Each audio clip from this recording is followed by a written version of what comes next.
वालेकुम स्टूडेंट्स, हम बात करने जा रहे हैं gender differences in paid worker role and health. Paid worker role और हेल्थ में जेंडर जो है वो किस तरह से डिफरेंट रोल प्ले कर रहे हैं। मेन और वुमेन में पेड वर्क रोल और हेल्थ जो है वो किस तरह से डिफरेंशिएट कर रही होती है। वर्क का हमारी हेल्थ पे किस तरह से इन्फ्लुएंस हो रहा होता है। एम्प्लॉयमेंट जो है उसका क्या डिफरेंस होता है जेंडर्स में। मल्टीपल रोल्स क्वेश्चन जिसमें हमारे पास हाइपोथेसिस आ जाती हैं, थेरीज आ जाती हैं, वो क्या होती हैं। डिस्क्रिमिनेशन किस तरह से हो रही है मेन और वुमेन में इन देयर वर्क रोल। ठीक हो गया एम्प्लॉयमेंट में। अभी हम बात करते हैं employment. First of all paid employment जो होती है जिसमें आपको पे किया जाता है, इसका मेन और वुमेन दोनों पर क्या होता है, पॉजिटिव इफेक्ट होता है, दोनों के लिए फ़ायदा मंद होता है। लेकिन इसका जो इफेक्ट है वो ज़्यादा किस में स्ट्रॉन्गर देखा गया, मैन में। ठीक है, और इसमें उन्होंने कहा कि जो मेन और वुमेन होते हैं वो आर नॉट पेड लेबर। अच्छा, अगर मेन और वुमेन जो हैं वो दोनों ही पेड लेबर में ना हो, कि जो भी वो कोई काम कर रहे हैं वो उसमें उनको पे ना किया जा रहा हो, तो मेन जो है उनको फिर कंसिडर किया जाता है कि वो क्या है, अनएम्प्लॉयड है। ठीक है, लेकिन अगर वुमेन जो है उनको पे ना किया जा रहा हो तो वो ज़्यादा इशू नहीं होता, वो फिर घर के अंदर का काम करने लग जाती हैं। ठीक है, तो मेन अगर जो है वो अनपेड वाला काम कर रहे हो तो वो अनएम्प्लॉयड कंसीडर होते हैं, जो कि ऑड बात होती है। और वुमेन अगर नहीं कर रही हैं कोई पेड वाला काम तो वो उनके लिए इतना ज़्यादा इशू नहीं होता है। ठीक है, इसमें हमारे पास सिलेक्शन इफेक्ट की बात आती है। वो कहते हैं कि जो हेल्दीएस्ट लोग होते हैं वो ज़्यादा उनके अंदर टेंडेंसी होती है कि वो एम्प्लॉयड हों। ठीक है, और एम्प्लॉयमेंट भी हमें अच्छी हेल्थ की तरफ लेके जाती है। जो हेल्दी लोग होंगे उनको जॉब अच्छे से मिल जाएगी, जल्दी एम्प्लॉयमेंट मिल जाएगी, और आपकी जो एम्प्लॉयमेंट है वो भी आपकी हेल्थ पर अफेक्ट कर रही होती है। इसको हम क्या कहते हैं, सिलेक्शन इफेक्ट। ठीक है, सिलेक्शन इफेक्ट का बेसिकली ये मतलब है कि जो हेल्दीएस्ट पीपल होते हैं वो ज़्यादा उनके अंदर ये एबिलिटी होती है कि वो एम्प्लॉयड हों, उनको जॉब मिल जाए। ठीक है, उसके बाद कंट्रोल थेरी। कंट्रोल थेरी क्या कहती है, women's paid employment can influence both men and women health. ठीक है, अगर वुमेन जो है वो इस तरह की जॉब कर रही है जिसमें उसको पे मिल रही है, ये वाली जो जॉब होती है ये मेन और वुमेन दोनों की हेल्थ को इन्फ्लुएंस कर रही होती है। ठीक है, एक तो जो उनके घर की ओवरऑल इनकम है वो इंक्रीज़ हो गई, तो इससे क्या हुआ, उनकी हेल्थ पर पॉजिटिव इफेक्ट हुआ। ठीक है, उनकी इनकम इंक्रीज़ हो गई, लेकिन साथ ही साथ आपकी फैमिली की डिमांड्स बढ़ जाती हैं। ठीक है, अब ज़्यादा उनकी डिमांड्स एक्स्ट्रा बढ़ जाएंगी। जैसे जब वो भी जॉब करेंगे, दोनों फीमेल मेल जॉब करेंगे, तो उनकी फैमिली में डिमांड्स ज़्यादा बढ़ जाएंगी, उनके और ख़र्चे बढ़ जाएंगे। ठीक है, लेकिन क्या है कि पॉजिटिव इफेक्ट क्या है कि उनकी ओवरऑल इनकम बढ़ जाएगी। ठीक है, तो कंट्रोल थेरी के अकॉर्डिंग हमारी जो फीमेल में पेड एम्प्लॉयमेंट होती है उसका मेन और वुमेन दोनों पर अफेक्ट हो रहा होता है, पॉजिटिवली भी हो रहा होता है और नेगेटिवली भी हो रहा होता है। ठीक है, रिटायरमेंट की अगर हम बात करें तो जब मैन रिटायर हो जाते हैं तो उसके बाद वो फीमेल के लिए एक स्ट्रेसर बन जाता है, क्योंकि उनकी जो केयर गिविंग रिस्पॉन्सिबिलिटीज़ हैं वो और बढ़ जाती हैं। ठीक है, पहले ही फीमेल्स का क्या होता है, केयर गिविंग रोल होता है, तो रिटायरमेंट के बाद आपको परमानेंटली फिर उनको केयर प्रोवाइड करनी पड़ती है, तो उनकी जो केयर गिविंग रिस्पॉन्सिबिलिटीज़ हैं वुमेन की वो और बढ़ जाती हैं।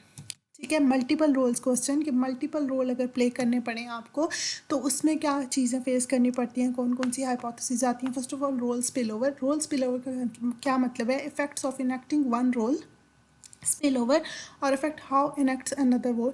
कि मतलब आप जो है एक रोल की अगर आप कोई प्रैक्टिस कर रहे हैं, एक बंदा जो है वो दूसरे का रोल परफॉर्म करे, ठीक है, और इसका जो है वो दूसरे के ऊपर क्या अफेक्ट हो रहा होता है। मतलब अगर हम अपने रोल स्पिल कर लें, एक्सचेंज कर लें, तो उसका हम पर क्या अफेक्ट होता है कि जब एक पर्सन जो है वो दूसरे का रोल परफॉर्म करने लग जाए, दूसरा जो है वो किसी और का परफॉर्म करने लग जाए, मतलब आप अपने रोल से हट कर जब परफॉर्मेंस देने लग जाए, दूसरे का रोल प्रैक्टिस करें, तो उस के हम पर क्या इफेक्ट्स हो रहे होते हैं। हमारे पास होता है रोल स्पिल ओवर। तो इसमें जो है वो दो थेरीज दी गई। इसमें वो कह रहे हैं कि अगर आप वर्क और फैमिली को कंबाइन करें, ठीक है, एक रोल होता है कि वर्क करना है आपने, जैसे मैन का रोल है वर्क का और फीमेल का क्या है, फैमिली का, तो अगर ये दोनों कंबाइन कर दिए जाएँ तो ये क्या हेल्थ के लिए बेनिफिशियल होगा। तो इसके लिए हमारे पास उन्होंने बात की मल्टीपल रोल्स क्वेश्चन की, कि अगर आप एक ही टाइम पे मल्टीपल रोल परफॉर्म कर रहे हैं, ठीक है, वर्क का भी और फैमिली का भी, ठीक है, अगर सपोज फीमेल जॉब कर रही हैं तो फैमिली और वर्क दोनों का रोल एक ही टाइम पे प्ले कर रही हैं, तो उसका वो कह रहे हैं कि इसको हम क्या कहते हैं, मल्टीपल रोल्स क्वेश्चन के। एक दो रोल ज़्यादा, मतलब एक से ज़्यादा रोल परफॉर्म कर रही हैं, तो इस पर उन्होंने क्या किया,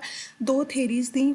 ठीक है, कि मल्टीपल रोल्स का हमारी हेल्थ पर क्या अफेक्ट होता है, जिसमें रोल स्कार्सिटी हाइपोथेसिस आता है, रोल एक्सपेंशन हाइपोथेसिस आता है। रोल स्कार्सिटी हाइपोथेसिस कहते हैं कि अगर आप मल्टीपल रोल्स परफॉर्म करें एक से ज़्यादा रोल परफॉर्म करें तो इसका आपकी हेल्थ पर क्या होता है, नेगेटिव इफेक्ट होता है। ठीक है, इससे क्या होता है, टाइम और रिसोर्सेज लिमिटेड हो जाते हैं, आपको ज़्यादा रोल जो है वो प्ले करने पड़ रहे होते हैं। इसको हम रोल स्ट्रेन भी कहते हैं, मतलब कि रोल स्ट्रेस हो रहा है आपको, एक्स्ट्रा रोल्स आप परफॉर्म कर रहे हैं ना, टाइम और रिसोर्सेज भी लिमिटेड हो गए। अब जिस तरह अगर वो जॉब करेंगे तो जॉब में जाएंगी, वहाँ पर टाइम उनका, फिर घर आके खाना बनाना, ये सब, इस सब में भी उनका टाइम होगा, तो टाइम उनके लिए कम हो जाएगा। ठीक है, हेक्टिक हो सकती है रूटीन। तो इस तरह हम कह रहे हैं कि रोल स्कार्सिटी हाइपोथेसिस कहती है कि इसका हमारी हेल्थ पर नेगेटिव इफेक्ट होता है। ठीक है, और ये जो स्ट्रेस वो फील कर रही हैं, फिर ये हमारे पास होता है रोल स्ट्रेन। ठीक है, और वो कह रहे हैं कि रोल, इसके अकॉर्डिंग हमारे पास दो स्ट्रेन होते हैं जो हम फेस कर रहे होते हैं, जिसमें रोल ओवरलोड आ जाता है। रोल ओवरलोड का मतलब है कि difficulty in fulfilling obligations of one's role because time is limited, कि आपका जो रोल है आप उसकी पूरी जो ऑब्लिगेशंस हैं, जो ड्यूटीज़ हैं आपकी, वो फुलफ़िल नहीं कर पा रहे हैं, आपको उसमें डिफ़िकल्टी हो रही है क्योंकि आपके पास टाइम लिमिटेड हो गया। ठीक है, अब जिस तरह यहाँ पर उन्होंने एग्जांपल दिया है कि अगर आप जो है स्ट्रेस फील करेंगे क्योंकि आपके मंडे को 3 पेपर हैं, ठीक है, सैटरडे को आपकी कोई पार्टी है, और संडे को आपने कोई फंड रेजिंग इवेंट अटेंड करना। अब ये तीनों चीज़ें जो इंपॉर्टेंट है और इकट्ठी आ गई हैं, और हर किसी में आपने डिफरेंट रोल परफॉर्म करना है। ठीक है, इसमें आपने फंड रेजिंग वाला काम करना है, इसमें आपने फ़न करना है, और इसमें आपने पढ़ाई करनी है। तीनों डिफरेंट रोल हैं, और ये सारे फिर आपको क्या कर रहे हैं, तो आप इसमें ओवरलोड फील करें। तो ये हमारे पास क्या है, ओवरलोड, कि आप रोल ओवरलोड, कि आप अपने रोल में सही से उसको फुलफिल नहीं कर पा रहे, अपनी ड्यूटी, अपने रोल की ड्यूटी को, क्योंकि टाइम जो है वो लिमिटेड हो गया। ठीक है, दूसरी इसमें जो बात है, दूसरा स्ट्रेन है हमारे पास, वो क्या है, रोल कन्फ्लिक्ट। और ये कहता है कि refers to the demands of one role conflicting with the demands from another role, कि अगर आपकी एक रोल की जो डिमांड है वो क्लैश कर रही हो दूसरे रोल की डिमांड से। ठीक है, एक ही टाइम पे आप दो रोल्स में इन्वॉल्व हैं और दोनों एक दूसरे के ऑपोजिट जा रहे हैं, तो फिर आपको क्या होगा, कन्फ्लिक्ट फेस करना पड़ेगा कि आप किस रोल को फुलफिल करें। ठीक है, ये दोनों हमारे पास स्ट्रेन आ जाते हैं रोल स्कार्सिटी हाइपोथेसिस के। फिर उसके बाद रोल एक्सपेंशन हाइपोथेसिस, इन्होंने कहा कि ये अच्छी चीज़ है, इतना भी कोई बुरा नहीं है कि अगर आप मल्टीपल रोल परफॉर्म करें। अगर आप एक टाइम पे ज़्यादा रोल परफॉर्म करें तो ये आपके लिए बेनिफिशियल है, आपकी हेल्थ के लिए अच्छा है। ठीक है, इसको हम रोल इन्हांसमेंट हाइपोथेसिस भी कहते हैं। ये कहते हैं कि जब आप एक ही टाइम पे मल्टीपल रोल्स परफॉर्म कर रहे होते हैं, तो इससे जो आपके एक एक रोल वाले जो स्ट्रेस होते हैं ना, वो कवर हो जाते हैं दूसरे रोल में। ठीक है, अब जिस तरह अगर आप सोशल भी आप हैं, ठीक है, सपोज़ आप जॉब कर रहे हैं तो आपका सोशल सपोर्ट है, साथ में को वर्कर्स हैं आपके, और फैमिली में भी आप काम कर रहे हैं, घर के काम वगैरह आप कर रहे हैं। तो अगर आपके घर के जो प्रॉब्लम्स हैं उनका जो स्ट्रेस है वो रिलीज़ हो सकता है आपकी सोशल सपोर्ट के थ्रू। ठीक है, मतलब उसके जो स्ट्रेस हैं, फैमिली प्रॉब्लम के जो स्ट्रेस हैं, वो रिलीज़ हो सकते हैं दूसरे रोल से। सोशल सपोर्ट जो आपको मिल रही है जॉब करने से, कोवर्कर से, तो उसके ज़रिए वो रिलीज़ हो सकता है। ठीक है, इस तरह से आप जो है वो एक रोल आपके लिए दूसरे रोल के स्ट्रेंस को सहने में, उनको कवर अप करने में हेल्प कर सकता है। ठीक है, वो कह रहे हैं कि रिसोर्सेज जो होते हैं एक रोल के, उनको आप यूज़ कर सकते हैं टू बफर स्ट्रेंस, जो भी कोई स्ट्रेस आ रहे हैं दूसरे रोल के, उनके स्ट्रेसेस को, एक रोल के स्ट्रेसेस को आप बफर अप कर सकते हैं, कवर अप कर सकते हैं दूसरे रोल के रिसोर्सेज के थ्रू, जिसको हम कहते हैं स्ट्रेस बफरिंग। ठीक है, कि आपने एक रोल के स्ट्रेस को बफर कर लिया दूसरे रोल की मदद से। मल्टीपल रोल्स, वो कह रहे हैं कि एक टाइम पे एक से ज़्यादा रोल परफॉर्म करना मैन और वुमेन दोनों के लिए अच्छा है। और ग्रेटर सपोर्ट जो है रोल एक्सपेंशन हाइपोथेसिस को ज़्यादा दी गई, कि मतलब ये अच्छी चीज़ है, अगर आप एक टाइम पे ज़्यादा रोल प्ले कर रहे हैं तो ये आपके लिए अच्छा है, आपको सपोर्ट मिलती है। बफर हाइपोथेसिस जो इसमें आ जाती है, स्ट्रेस बफर, वो बात ठीक है। और रोल स्कार्सिटी जो कहती है कि नहीं, आपकी हेल्थ बुरी तरह अफेक्ट हो रही होती है, स्ट्रेन आ रहे होते हैं, ये जो है इसको कम सपोर्ट मिली। रोल प्रोवाइड्स रिसोर्सेज, रोल से हमें क्या मिलते हैं, रिसोर्सेज मिल रहे होते हैं, और जितने आपके रोल ज़्यादा होंगे उतना हम ज़्यादा बफर कर सकेंगे स्ट्रेन से। ठीक है, मतलब वो कह रहे हैं कि अगर आपके रोल कम है ना, कोई एक आधा रोल है जस्ट आपका, तो उससे क्या होता है कि जो उस रोल के स्ट्रेन्स होते हैं उनका आप पर बहुत ज़्यादा अफेक्ट होता है। ठीक है, और आपकी हेल्थ भी डिस्टर्ब होती है, मतलब आपके पास काम थोड़े से ही हैं करने के लिए, तो फिर आप स्ट्रेस फील करेंगे। इंसान वैसे ही खाली जो है वो बैठा बैठा स्ट्रेस में चला, डिप्रेशन में चला जाता है, कोई काम ना करने वाला हो। तो इस तरह से फीवर रोल्स जो है वो कह रहे हैं कि इनका जो स्ट्रेस होता है वो कहीं पर रिलीव नहीं हो पा रहा होता, वो अंदर ही रह जाता है ना, तो वो जगह ही नहीं होती कहीं पर रिलीव करने की, उसको निकालने की। तो इसलिए क्या है, आपकी हेल्थ पर अफेक्ट हो रहा था। तो अच्छी चीज़ है अगर आपके मल्टीपल रोल्स हैं। पेड वर्कर की बात करें तो paid worker role and family role can both buffer one from the distress associated with the other role as well as. अच्छा, ये ऐसे ही कोई बात लिखी है, एम्प्लॉयमेंट बेनिफिट्स। अच्छा, एम्प्लॉयमेंट जो है वो वुमेन की हेल्थ को बेनिफिट कर रही होती है, लेकिन in the presence of children ये वाली जो एम्प्लॉयमेंट होती है ये वुमेन की हेल्थ को तब डिस्टर्ब करने लग जाती है जब बच्चे भी हो जाएं, ठीक है। क्योंकि जब चिल्ड्रन होते हैं, फैमिली बढ़ जाती है, तो उसमें क्या होता है, वुमेन की रिस्पॉन्सिबिलिटीज़ बढ़ जाती हैं, ठीक है। और उससे क्या होता है, उनकी कंडीशंस बढ़ जाती हैं और उनके लिए वर्क और लाइफ बैलेंस करना थोड़ा लिए मुश्किल हो जाता है, ठीक है। Presence of children adds to the complexity of understanding the conditions. अब उनको थोड़ा कॉम्प्लेक्स हो जाता है सब कुछ समझना और इस सब को बैलेंस करना, ठीक है।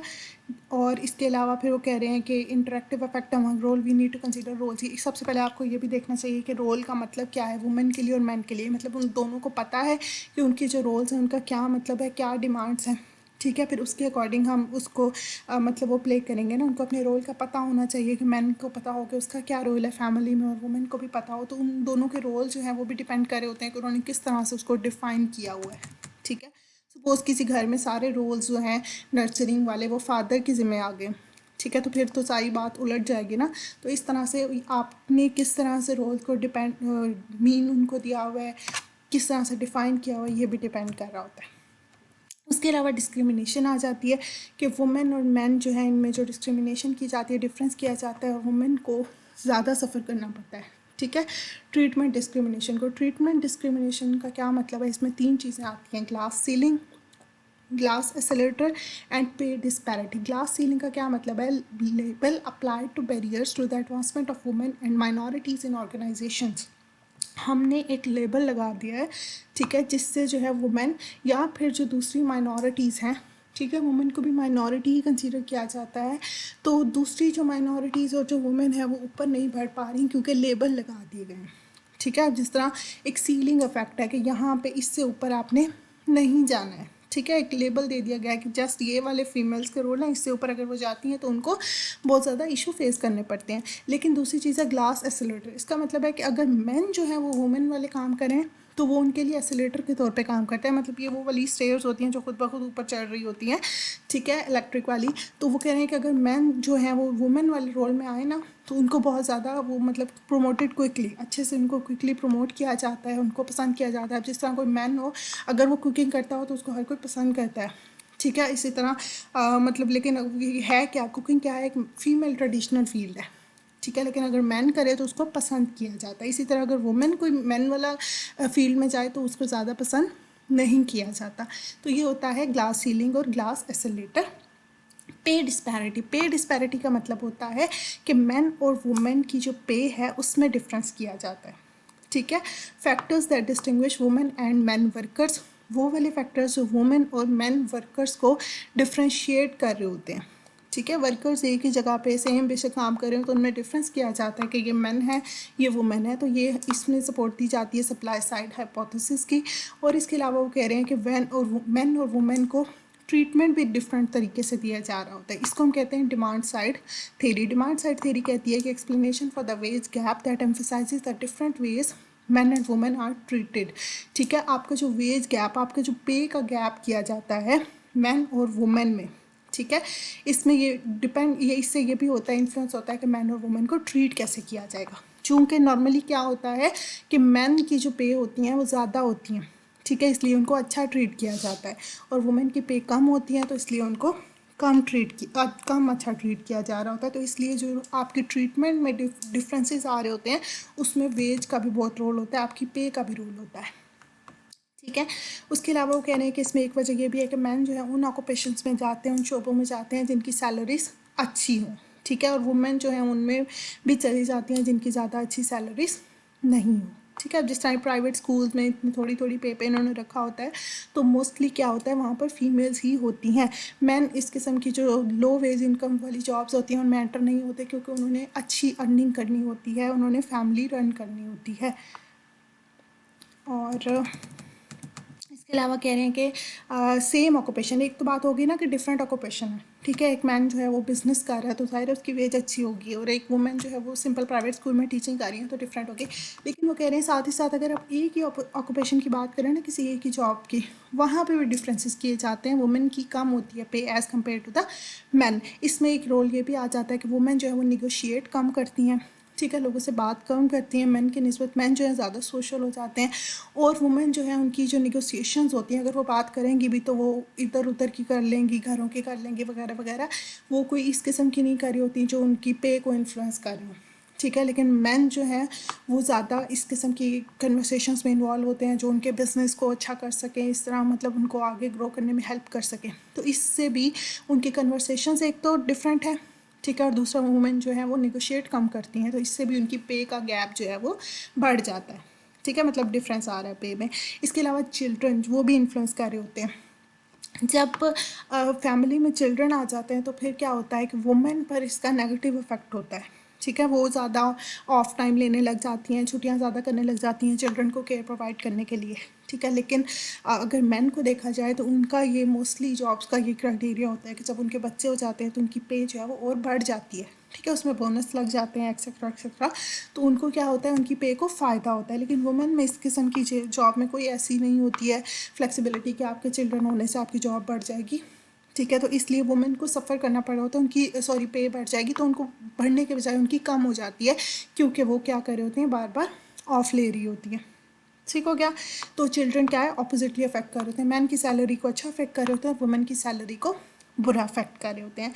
और इसके अलावा एक ये भी है कि वुमेन जो है वो डिससेटिस्फाइड नहीं है अपनी पे डिस्पैरिटी से, उनको ये बात बुरी नहीं लगती है कि उनकी पे जो है मैन से कम है। वो इसको नॉर्मल परसीव करती हैं, क्योंकि वो अपने आप को खुद को वो विक्टिम नहीं फील करती हैं, अलबत्ता दूसरी वुमेन को वो फील करती हैं।